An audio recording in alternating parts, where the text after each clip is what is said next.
Sian. Cincin sembayang, kalian lagi TA tak? Atau lagi apa? Bukan, Kak. Kita masih semester 4. Ini tugas matkul Bukan Oh, tugas. Oh, dari ini tugasnya. mata kuliah mata kuliah Nah, kultural. Iya, bisnis. untuk oh, PS. PS. kayak gini sih. Itu siapa yang mengampu? Siapa alausinya? 陆老师 Oh, lulus. Oke, oke. Oke, gimana? Dari pertanyaan yang mana dulu? Aku deg-degan. mungkin sebelumnya Mbak Inggar bisa perkenalan dulu nama dan asalnya dari mana dan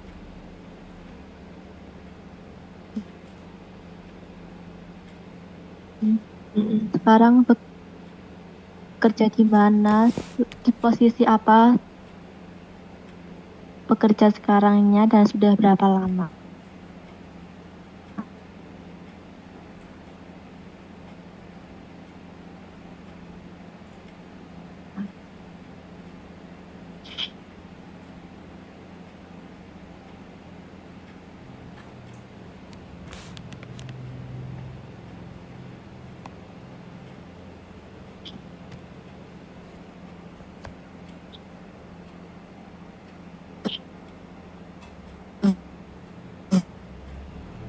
Oke.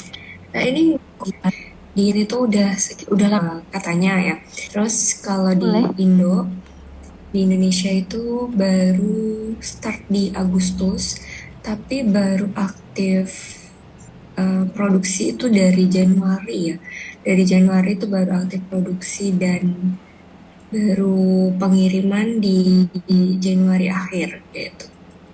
Terus posisi kerja aku di sini sebenarnya itu aku masuknya di staff finance ya. Aku tuh daftar tuh sebagai staff finance karena waktu magang magang aku cukup banyak pengalaman di finance. Jadi aku daftar di sini sebagai staff finance. Kemudian karena saat itu finance di Dali masih apa ya orangnya jadi tapi tetap dibutuhin, finance itu tetap dibutuhin, cuma penempatan aku ada di warehouse.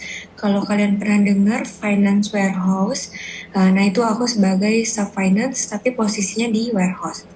Jadi kalau warehouse itu di sini under finance ya, departemennya under finance, tapi aku sebagai staffnya dan detailnya adalah aku itu sebagai Senhrian.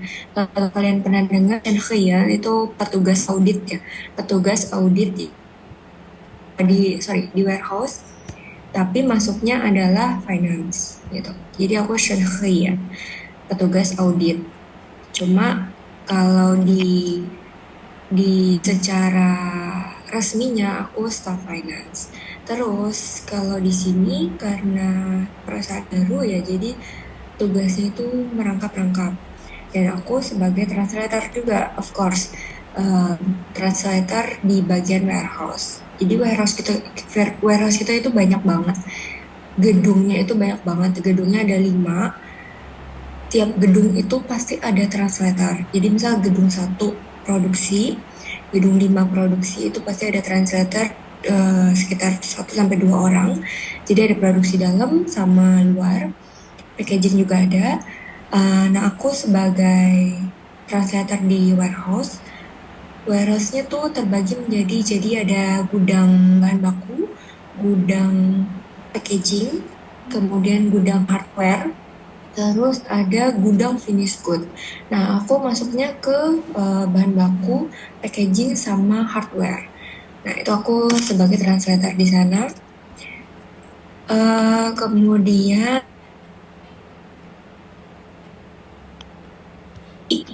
eh, lebih lebih spesifiknya aku sebagai translator yang merangkap menjadi petugas audit. Jadi tugas aku adalah mengecek segala segala hal yang ada di warehouse, misal stok ya, terutama stok. Kemudian kalau ada invoice, jadi dari finance, dari purchasing dulu, purchasing ngasih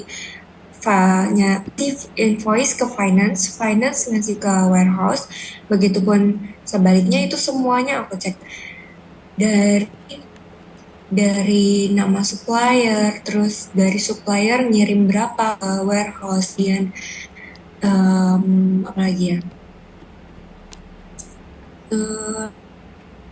sampai detail spesifikasinya, berapa kali berapa, misal 18 gram kali 110 pack atau 120 karung, itu semuanya aku cek di SAP. SAP itu nama sistemnya ya, jadi setiap perusahaan itu punya sistem yang berbeda. Misal terus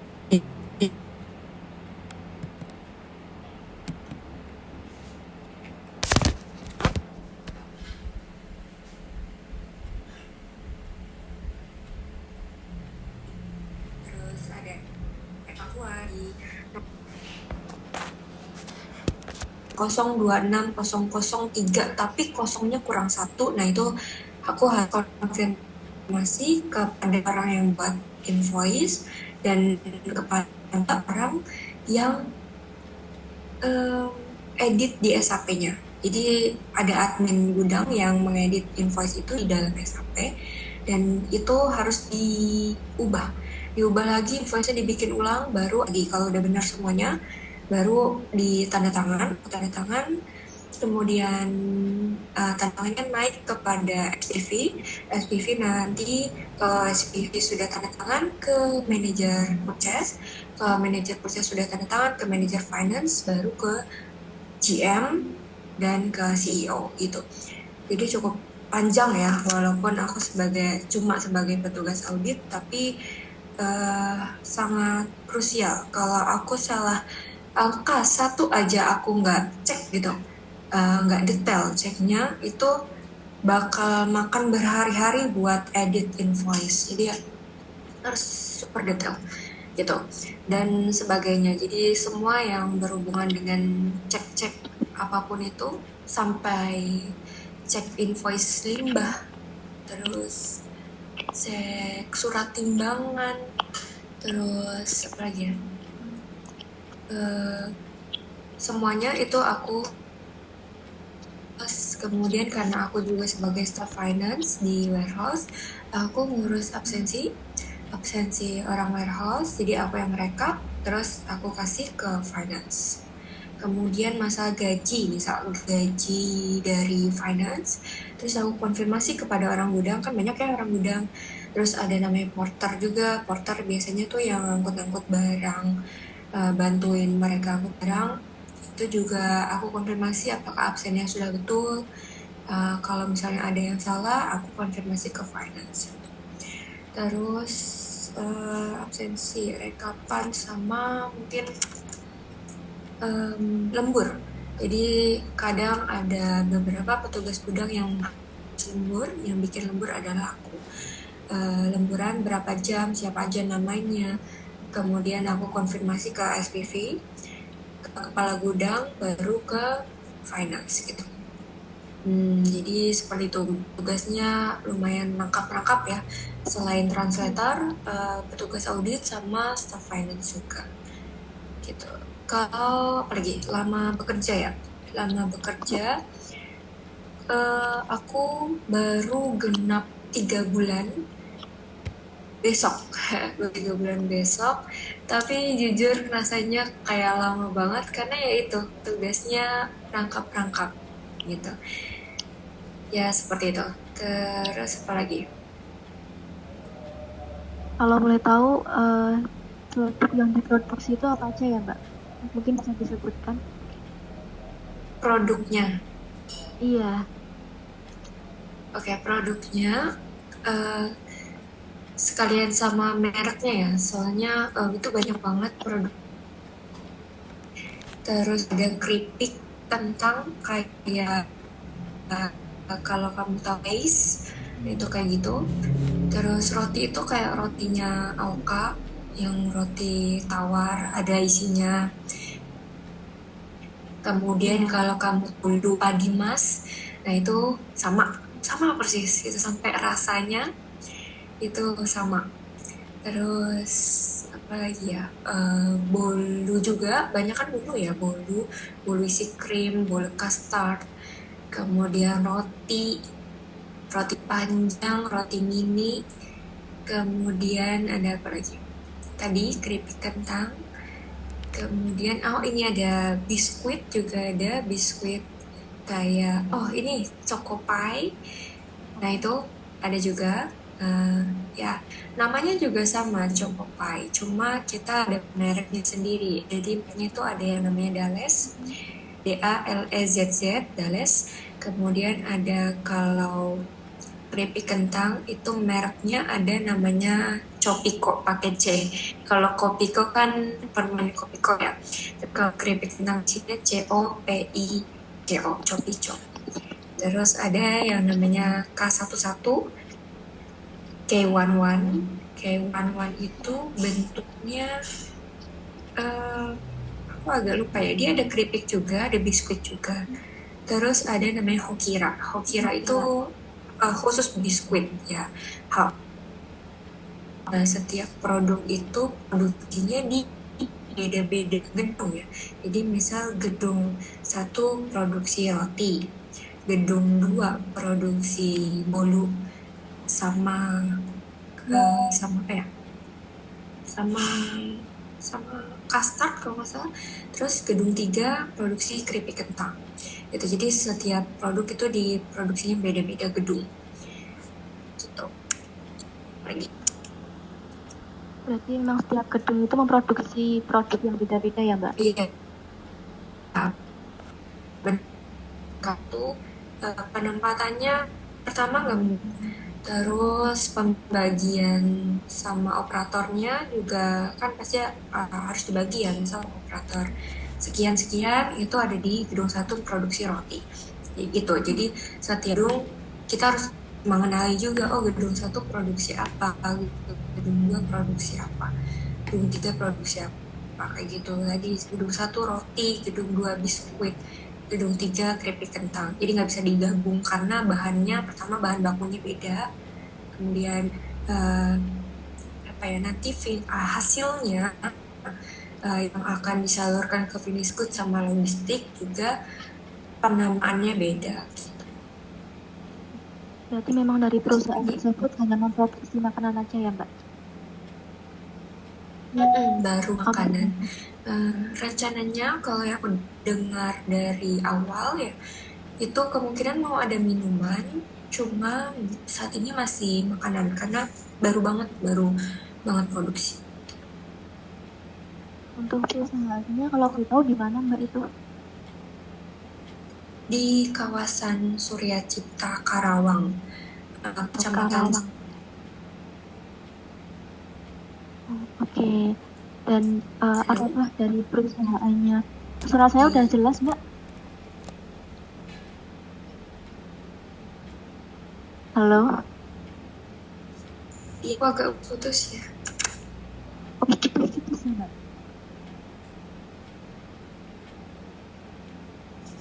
Halo, Nin. Suaraku jelas nggak, Nin? Jelas, Mi. Mbak Hingar putus-putus suaranya.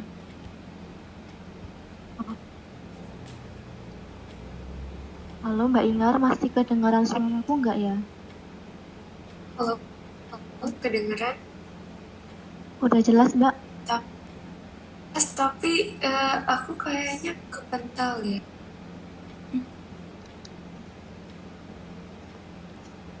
Kepental gimana, Mbak? Udah keluar. Tuh, kayak sinyalnya deh. Oh iya. Kok kepental ya? Sinyal Mbak Hingar nggak sih?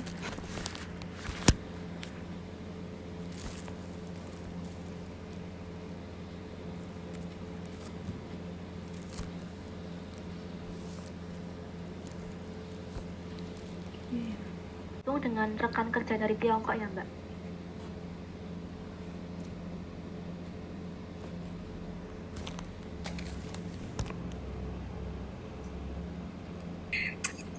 Itu bawaan dari hampir semua atasannya tuh orang Cina. Yang atasan orang Indonesia itu cuma GM-nya aja, general manajernya aja, itu orang Indonesia.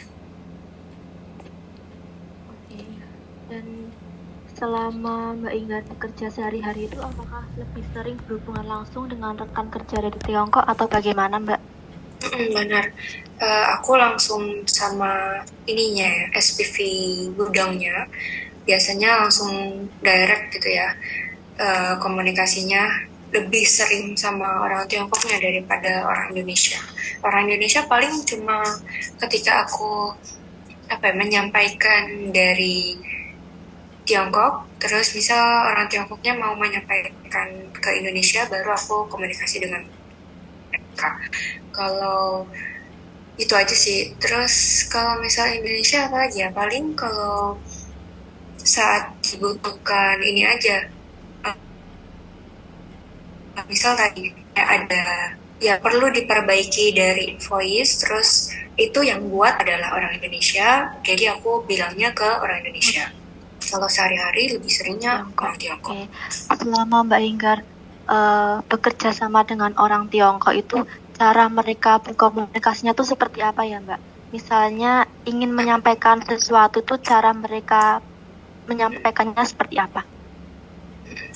Biasanya tuh mereka kayak menyampaikan instruksi, terus kritik atau permintaan itu langsung to the point ya, nggak banyak basa-basi. Sama perbedaannya kalau sama orang Indonesia, mungkin komunikasinya kan kalau orang Indonesia lebih halus gitu ya, lebih jaga perasaan lawan bicara, terus mungkin nggak enakan gitu ya. Tapi sebaliknya kalau orang Tiongkok itu fokusnya kayak efektivitas sama penyelesaian pekerjaan, maunya cepat gitu. Kadang bicaranya terlalu keras gitu. Walaupun sebenarnya nggak maksud marah gitu. Sebenarnya nggak maksud marah, tapi karena tuntutan juga, apalagi tuntutan produksi, tuntutan pengiriman yang harus serba cepat, jadi mereka seakan kesusul lah, pengennya buru-buru. Jadi kita ngiranya orang Indonesia, orang ini tuh marah-marah terus gitu. Sama ketika misal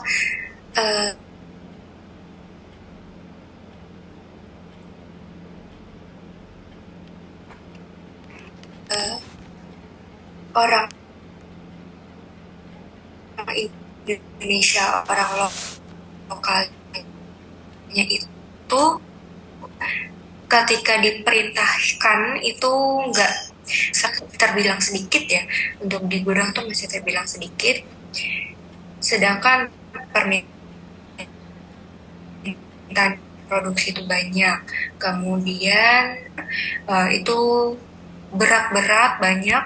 Nah orang lokalnya itu seringkali tuh capek gitu kan, seringkali capek, mereka butuh seenggaknya 5 menit lah istirahat, atau seenggaknya butuh ya jangan lama-lama lah untuk sekedar minum aja. Tapi orang Tiongkoknya tuh pengennya di saat itu juga, di menit itu juga dikerjakan gitu. Jadi sering banget namanya kesalahpahaman, sering banget cekcok gitu. Cuma karena yang satu ada tuntutan, si orang Cinanya tuh ada tuntutan, sedangkan orang Indonesianya keterbatasan tenaga, keterbatasan waktu. Jadi rasanya ditekan banget gitu.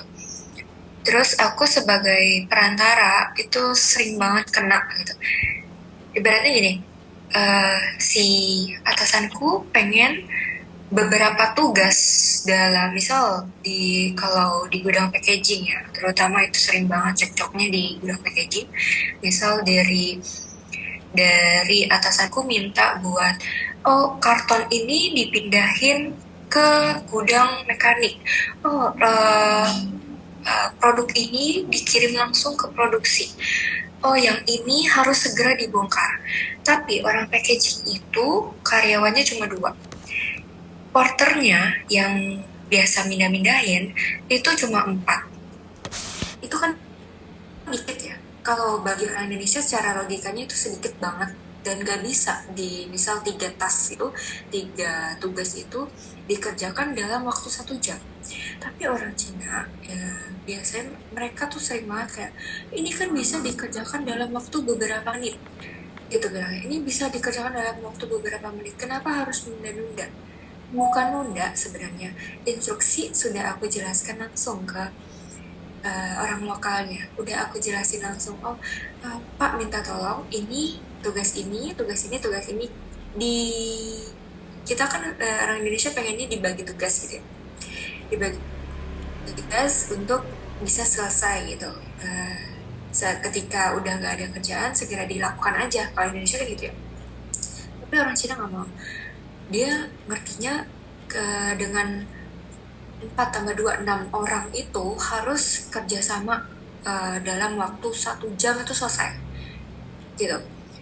Tapi kalau di secara logika dengan apalagi tadi gedung itu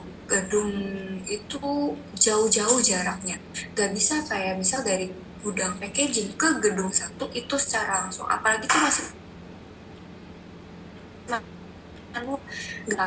geraknya itu masih pakai hand lift ya kan, masih pakai hand lift dengan tenaga manusia gitu, bukan tenaga robot gitu kan, tapi pengennya tuh cepat. Nah itu yang bikin kadang aku sebagai translator harus menempatkan kira-kira harus bilang gimana ke orang Tiongkoknya, karena ketika aku salah ngomong aja sedikit, misal aku salah ini nanti mereka akan membagi tugas tapi setelah jam berapa gitu, misal dia mintanya di jam 9 pagi terus aku bilangnya nanti jam 11, itu nggak bisa.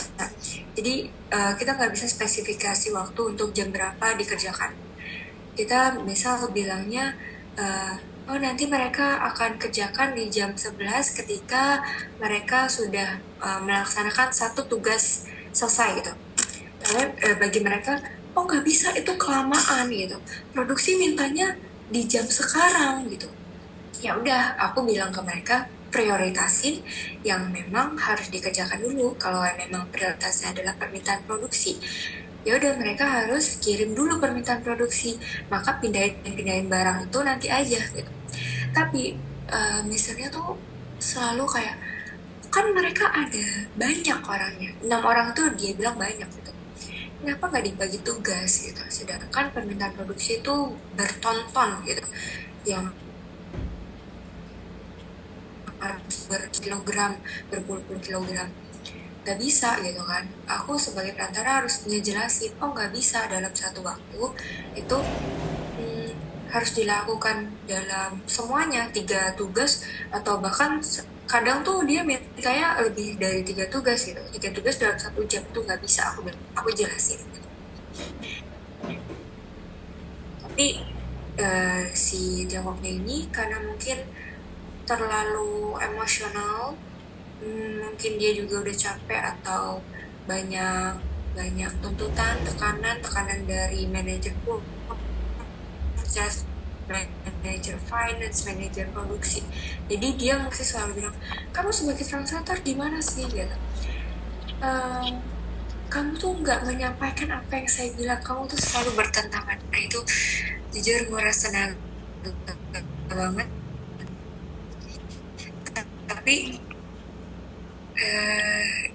apa ya, baru ya, kalau pabrik baru pasti kalau nggak ada tekanan tuh bukan apa namanya, bukan menjalani pabrik baru lah, udah settle. Kalau misalnya udah settle pasti nggak bakal kayak gini, karena manajernya juga baru. Misal dari dulu mereka ini orang China dari Tiongkok, dari Fujian, dulunya adalah karyawan, datang ke Indonesia, dia sebagai atasan.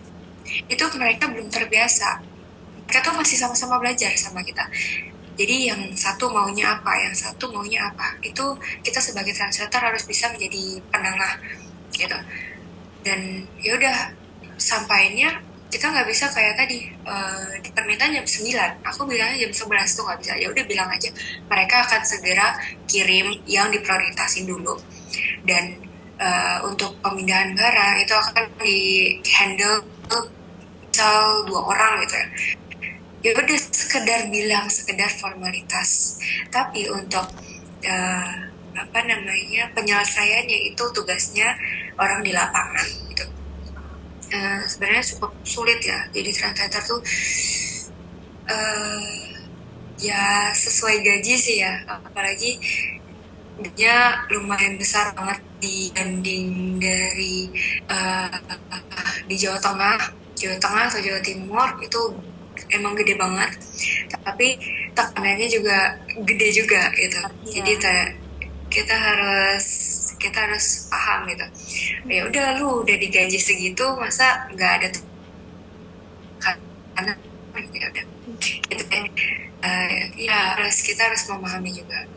Terus kalau misalnya udah di tahap kita nih udah nyerah nih kayaknya, Cinanya marah-marah terus kayaknya nggak bisa deh gue bekerja sama orang yang temperamen ya. Solusinya adalah kamu langsung naik ke atasan, kamu bilang ke atasanmu siapa. Misal kalau aku kan karena dari departemen finance, maka aku harus naik ke manager finance. Aku pasti bilang ke manager finance buat tolong diselesaikan, kira-kira gimana ya komunikasi yang baik gitu. Aku udah berusaha buat jadi penengah antara orang Indo sama orang China, karena nggak bisa kan kita sebagai translator berpihak ke atas atau berpihak ke Cina-nya semua, atau aku berpihak ke Indonya semua. Dan kan orang Tiongkoknya ini marah-marah terus, seakan aku tuh nggak menyampaikan, seakan aku tuh nggak melakukan tugas dari dia, misalkan aku tuh berpihak ke Indo, mereka tuh harus gimana dan aku tuh harus gimana gitu. Nah itu aku biasanya bilang ke manajerku. Nah manajerku nanti yang akan menjadi penengah antara aku sama orang Tiongkok yang tadi yang suka perintah-perintah itu sama SPV aku. Mereka biasanya setelah diskusi sama aku, manajer finance-nya nanti akan manggil si orang Tiongkoknya ini untuk diskusi ke manajer finance-ku gitu.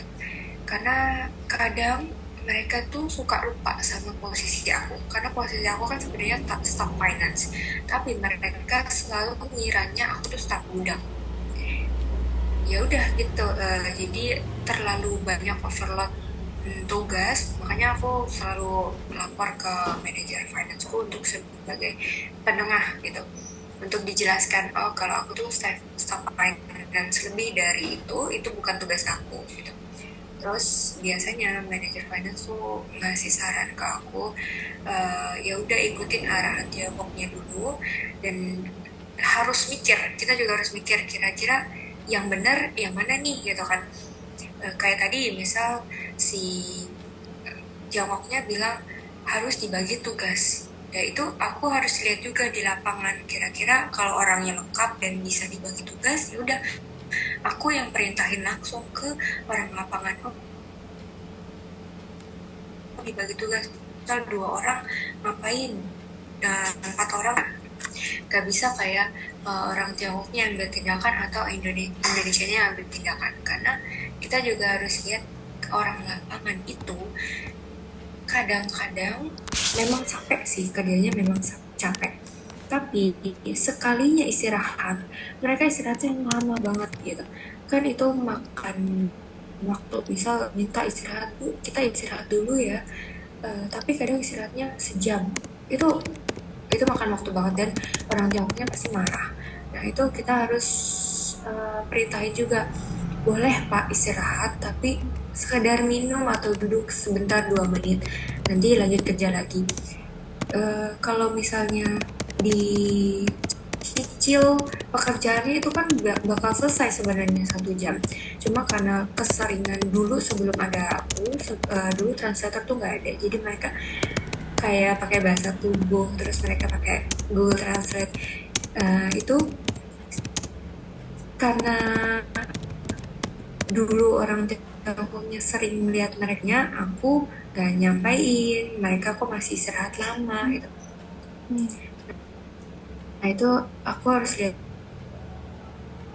juga di lapangan, kira-kira walaupun aku staff finance ya, aku lebih lebih seringnya di lapangan gitu, lebih seringnya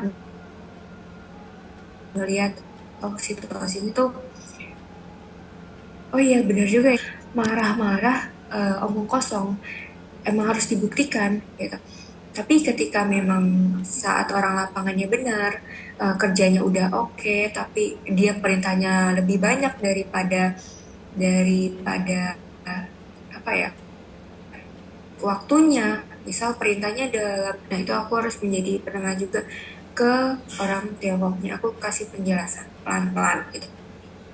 Lama-lama mereka akan mengerti.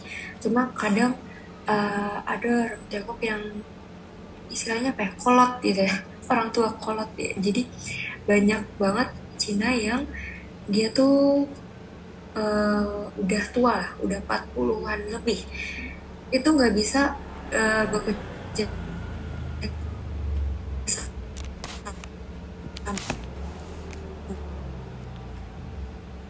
sama sama kita yang masih muda.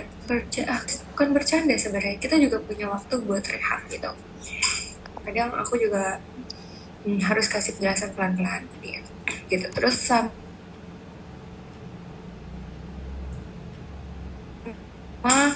tadi kan aku bilang kadang nggak bermaksud marah, kadang emang marah gitu. Kita harus bedain mana yang emang dia cuma tegas, mana yang emang benar-benar marah gitu. Harus lihat juga sikonnya gitu. Kalau yang benar-benar marah berarti misal peristiwanya adalah permintaan produksi mau mau apa ya, mau produksi di saat itu juga roti bahan bakunya apa aja, tapi kekurangan tepung misal kekurangan 1 ton, itu kan krusial ya, itu urgent. Nah mereka tuh harus kasih tahu ke orang lapangan, orang Cinanya harus kasih tahu ke orang lapangan, oh ini tuh kurang 1 ton tepung, kalian kok nggak kirim gitu. Tapi kadang komunikasinya tuh mendadak banget, nggak misal Amin 1 itu kan maksimal banget, Amin 1 oh besok tuh ada produksi roti, kita harus butuh berapa ton tepung, tapi mereka bilangnya cuma 2 ton, misal 2 ton, tapi kita ternyata butuhnya 3 ton. Nah itu kan salah kan, orang Cina bilang 2 ton, kita di lapangan ya udah kirimnya 2 ton, tapi besoknya mendadak, nah ini kok kurang 1 ton. Itu aku harus konfirmasi dulu ke orang lapangan ya, ini benar nggak dikirimnya kemarin harusnya 3 ton. Nah orang lapangan bilang, bu kemarin mereka bilang mintanya 2 ton gitu. Dari formnya kan kita ada form juga ya, form surat delivery order gitu, form permintaan juga ada. Nah itu mereka tertulisnya 2 ton, itu kan salah mereka. Otomatis kita sebagai translator harus kasih tahu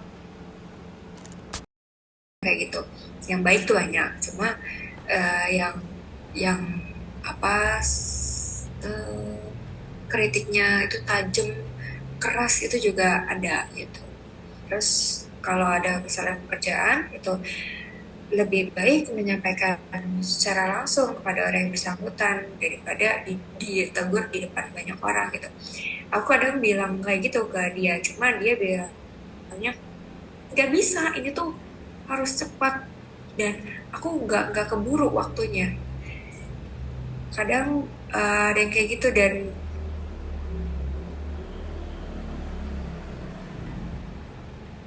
apa ya, kalau di itu cuma ya balik lagi, kita nggak bisa mengatur orang lain, kita cuma bisa mengatur juga harus hati-hati bicara dan harus jaga sikap diri kita sendiri. Kalau kita bisa kontrol diri, misal dia marah, kita batasin, jangan sampai terlalu meledak, karena lagi-lagi kita adalah bawahannya dia gitu kan.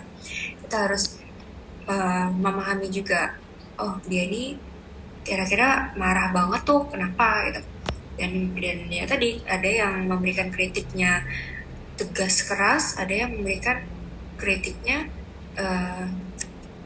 sopan dan lembut lah gitu. Oke, izin melanjutkan ya Mbak untuk pertanyaan selanjutnya. Kalau dalam urusan bisnis atau kerjasama, biasanya proses negosiasinya seperti apa? Mereka cepat mengambil keputusan atau justru cukup lama karena banyak pertimbangan? Beberapa ada yang langsung ambil keputusan, ada yang dia pasti konfirmasi dulu ke aku, misal, oh itu nanti saya coba pikirkan dulu ya, atau oh itu nanti saya diskusikan dulu kepada Lintau gitu. Oh nanti saya coba lihat situasinya dulu, itu ada gitu. Jadi ada yang misal misal kayak yang butuh cepat kayak tadi, misal diproduksi butuh 1 ton lagi, itu harus segera diambil keputusan. Biasanya mereka langsung ambil keputusan, oh ya udah kirim 1 ton gitu. Tapi ada yang ketika misal kesalahan dari ada yang harus dinegosiasi sama supplier, itu membutuhkan waktu, misal nggak lama sih, paling sehari negosiasi sama supplier, besoknya udah ada keputusannya gitu. Nggak harus sampai 2 hari 3 hari gitu. Berarti biasanya siapa Mbak yang paling berpengaruh dalam pengambilan keputusan? Tergantung kita tujuannya mau bicara ke siapa ya. Misal kayak tadi di gudang bahan baku, ya udah kita mengambil kita konfirmasi ke atasan gudang gitu kan.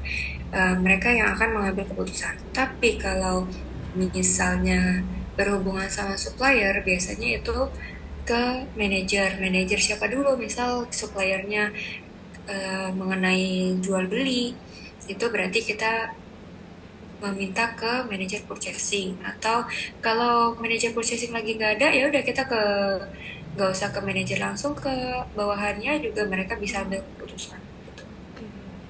Lalu menurut Mbak tantangan terbesar saat bekerja sama dengan orang Tiongkok itu apa? Terus perbedaan budaya kerja yang paling terasa dibanding kerja dengan orang Indonesia, dan biasanya di bagian apa Mbak perbedaan yang paling kerasa gitu?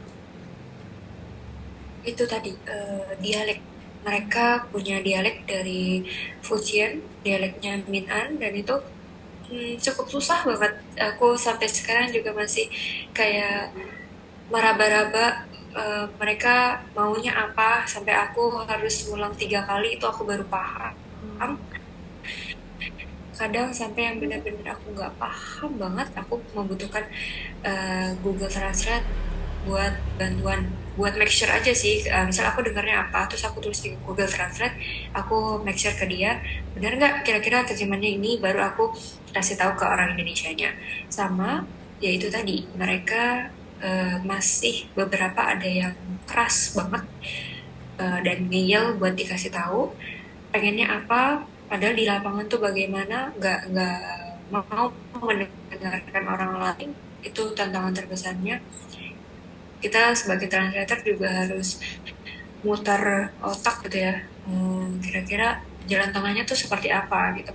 Kita yang harus mikir gitu, nggak bisa punya mematuhi apa yang diperintahkan sama atasan. Karena kalau misalnya kita sepenuhnya mematuhi perintah atasan, bisa aja misal dikirim, dia kadang tuh ada yang pengen dikirim berapa ton, tapi di gudang itu cuma ada berapa kilo, misal 1 ton, tapi di gudang cuma ada 500 kilo, itu nggak bisa gitu kan. Barangnya nggak ada gitu, yang susah itu.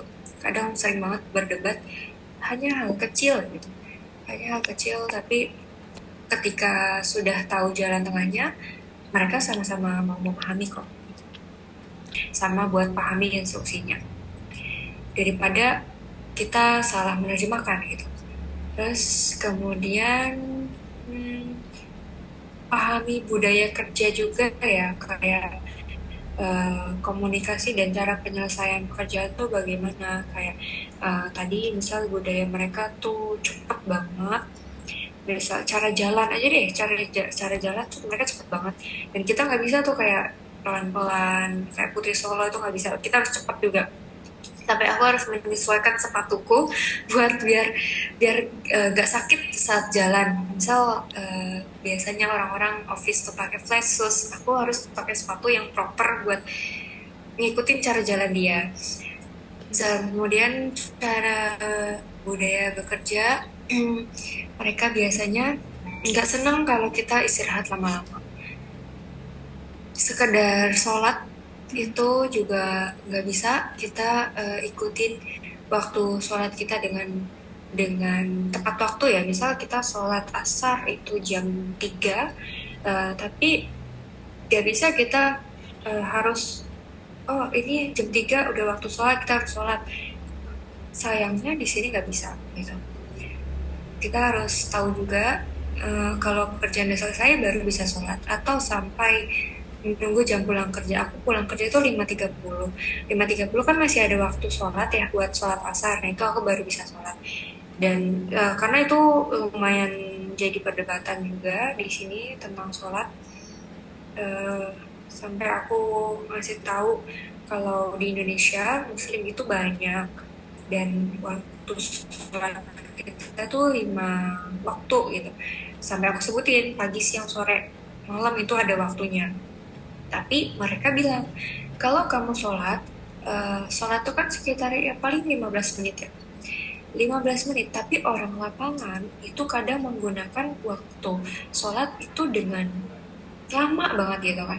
Itu nanti orang produksi nggak bisa menyesuaikan waktu kamu gitu. Kita ini ada waktu sampai 5.30 udah pulang. Kamu masih ada waktu sekitar 15 menit untuk sholat, itu masih bisa kamu gunakan. Nah, itu kita harus ini juga menyesuaikan juga dengan arahan dia. Oh iya benar juga ya, kita masih ada waktu kok 15 menit walaupun mepet gitu kan. Tapi seenggaknya produksi sama di gudang tuh berjalan sempurna gitu. Nah itu walaupun di agama kita salah kayak gitu menunda-nunda, tapi karena kita di sini minoritas ya, minoritas banget. Di sini banyak banget Cinanya. Kayaknya lebih banyak Cinanya daripada Indonya. Nah itu kita harus ikut bagaimana mayoritas di sini gitu. Terus kayak penyelesaian masalah gitu ya. Kalau misalnya kita nggak bisa menyelesaikan masalah juga harus bisa pertama pikir secara logika kita sendiri dulu. Kita harus menyelesaikan secara pribadi dulu. Kalau nggak bisa, baru naik ke atasan. Gitu. Kalau untuk kayak di budaya kita kan kalau pulang kerja kayak tenggo, kalau di orang Cina lainnya langsung mereka lebih giat bekerja atau kayak waktu adalah uang gitu di perusahaan Mbak Indah. Giat banget. Kalau misalnya pekerjaan belum selesai, hari itu harus diselesaikan terlebih dahulu. Apalagi hal-hal yang pentingnya. Kalau misalnya masih bisa dikerjakan besok, nggak apa-apa besok. Tapi kalau yang harus hari itu juga dikerjakan di tanggal begitu juga, ya udah hari itu harus dikerjakan, meskipun kamu mengerjakan sampai jam 12 tuh harus dikerjakan hari itu juga. Dan minusnya adalah mereka bekerja secara loyalitas gitu ya.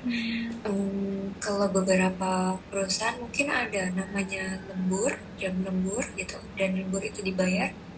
Kalau kita yang staff ya, khususnya staff up kayak aku finance itu, lembur itu kadang dibayar dan kadang enggak. Maksudnya gimana? Yang dibayar itu ketika disuruh lembur dari atasan, oh kamu besok lembur ya, besok saya bayar. Kalau dikonfirmasi kayak gitu, itu bisa. Tapi kalau misalnya pekerjaan kita belum selesai, misal aku ngurus invoice aku hari itu belum selesai, tapi aku pengen lembur nih. Nah, lembur sejam 2 jam untuk menyelesaikan pekerjaan itu nggak dibayar. Itu namanya loyalitas gitu. Mereka pun seperti itu, mereka bahkan bekerja sampai minggu. Mereka nggak ada libur sama sekali, nggak ada libur.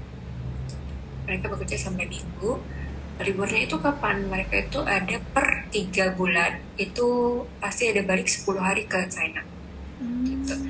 Benar-benar kerja gitu. Nggak ada liburnya. Kadang ketika mereka capek mau istirahat, ya udah mereka dipotong gaji gitu. Kalau Indonesia enggak kok, Indonesia minggu libur gitu. Oke, pertanyaan dari kami sudah selesai Mbak. Kami sangat berterima kasih atas waktu yang Mbak Hingar luangkan buat menyelesaikan tugas kami. Maaf Oke, jika terima tadi kasih. banyak trouble-nya juga ya Mbak. Kalau misalnya